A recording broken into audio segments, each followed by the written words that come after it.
Hi, I'm Astral Dragon and this is my review on LEGO The Incredibles. To start, I want to point out that I'm a major LEGO fan. I have played and finished every one that has ever been put out, including from the Star Wars up to the current one at the moment, and I have loved every single one of them. I know it's not a game for everyone, but hey, you play them or you don't play them. You at least can appreciate what they are. The game looks very much like previous games such as Undercover and Harry Potter. What I mean by that is that the world is highly detailed and the set pieces like the models and the vehicles and everything you interact with are very Pascal and easy to define from the rest of the world. Very much unlike the work that has been done in Marvel versions of the game. It is pleasing and is very much in the same vein as the movies, but more shading and texturing would have been nice. The other thing that really comes on top of this though is that the animation. The animation is really quite much more detailed in this particular version. Like you have interactions from side characters that just pop up like animals or machines and all sorts of things. So that you get the true to life sort of animation that came from the actual movie itself, but at the same time it's very much a different sort of game in that respect here. When you move away from that, you come to this particular thing where it's much more humour, much more tongue-in-cheek, and it really just makes the whole game more lived in and very much its own, where Traveller's Tales has made a game that is just for itself. But once again, it kind of hamstringed in some respects by the one thing that we all sort of need to remember is Disney, the almighty demigod of media that is appearing in our everyday lives. But that being said, it's still very much a fantastic game, and the inclusion of Pixar models and different characters and designs and everything inside of it really makes for a much more different and enjoyable game. Like you get characters like Wally and all sorts of other characters inside of it that make cameos or you can play later on, and it's really a treat. But I would have liked more Pixar sort of inclusion into this game, not just the casual sort of one or two things here, but the actual real big sort of Pixar's moment of first game we've ever made from Pixar that is a Lego game, so let's make it that Lego game, like they did with Marvel and all that, but they didn't do that here. That being said, the graphics on this is quite nice, the draw distance is quite sucky, but at the same time it is very playable and very nice. Let's have a listen to the sound and music. Wow!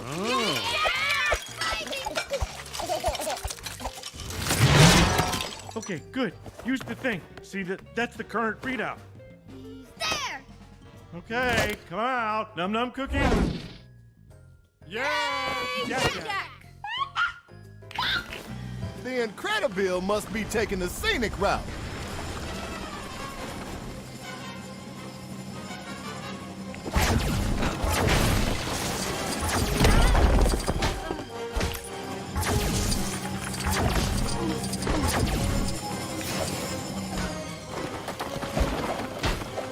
We need to get this guy down to our level. What about Jack? He has lasers, right?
People, I've got a life to save!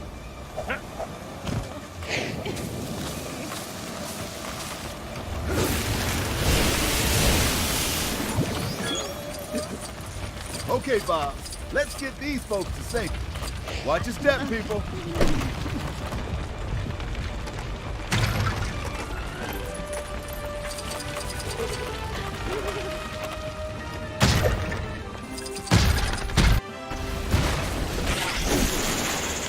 That parrot is starting to make me mad.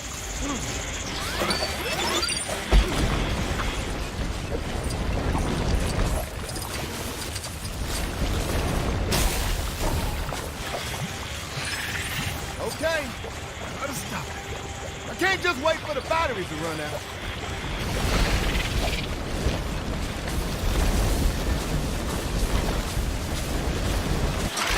And sporting a new look is the superhero Elastigirl. Welcome. It is a great thing to see a movie and then come and play a game and feel like you're in control of the characters once you've finished watching the movie. In this iteration, it has been done well with a dash's speed and the heft of Mr. Incredible's grunt and the lifting motions and everything. It really makes the person feel like you're playing that particular character. The music and voice is taken straight from the movie with a few sort of added bits and pieces for character dialogue and whatnot to increase it. Where this is where they sort of made a big difference in this particular game, because in the original movie you had Lucius talking about being taken on by a big supervillain, where in this particular game they give you the entire dialogue, not like you've just walked into half the conversation. They give you the entire conversation of that particular thing, and that is golden. It's the kind of thing where if you play a game like this, that you get those little more tidbits contained within the game. It really makes it grow and makes you feel like you're learning something more about the characters, and that's what you do with a lot of these games. When you have a story that goes behind it, you've got to have belief in the characters, belief in what they do and everything, and when you add that little bit of soundbite here or add that bit of music here and there, it really grows and makes the entire game something interesting. And they've done a great job with that here. And the music, it's Disney music, it's Pixar music, it's always great, and to put it into the game, that just makes it fantastic. Lego has never been a surprising game when it comes to gameplay. It's not a game where you have to reconfigure your controls or find the perfect controls or anything. No, it's a simple game of one button does a jump, one button does your special, and one button is to smack the crap out of everything. And basically mash those buttons to get through various parts of the game. And most of the game is all about smashing stuff up and rebuilding stuff, or smashing this enemy and smashing a certain amount of enemies, and move on following that. And that is not what the game concentrates on. The game concentrates on the story, on the humour, on the interaction, on the funniness about it. Like, even recreating this simple scene from the first movie, there is a level of humour here that is not in the movie. It's bigger because you're seeing these characters and whatnot. Like, you're still seeing this kid from the first scene here, where instead of being moved or anything, he's stock standard and now the birds are pecking around him, and it's humorous because it's so funny. And there are so many points in this game where that kind of thing just happens, where you get this stop standard sort of humour, and that is what I really love about it. It gives an overall view, an overall picture, and it makes you feel like you're enjoying the game. So, once we go through all that, let's go down to the real nitty-gritty that's the be-all and end-all of why people watch reviews. It's about the game and whether you should have it or shouldn't have it. If you're a LEGO fan, I would recommend it. But there is a slight caveat, a very important thing that you need to understand first off and first in the bat, is the price. Now, this game is short. I finished it in close to 7 hours for the main campaign and another 8 for the collectathon after that. And the game shouldn't be that short. I poured nearly 30 to 50 hours in some of the LEGO games, if not more, depending on how hard the collectathon or how easy the levels were and whatnot. But this game, either I played too many of them, or this one just really was aimed at a much younger audience again in comparison to the last and previous iterations. I know Marvel was aimed at Marvel fans, and I know that the Harry Potter was aimed at Harry Potter fans, but even Harry Potter was hard in some respects. This did not come off the same.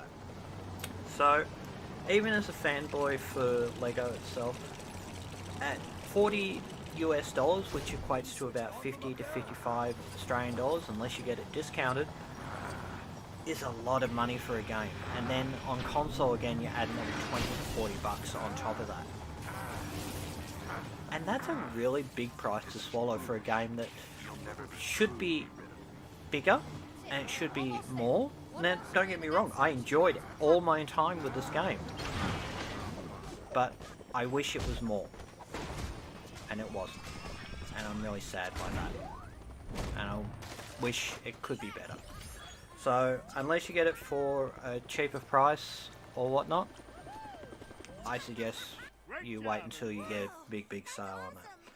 So anyway, I hope you found this review useful, and please remember to like if you liked it, and maybe subscribe. It's up to you. Other than that, Astral Dragon out.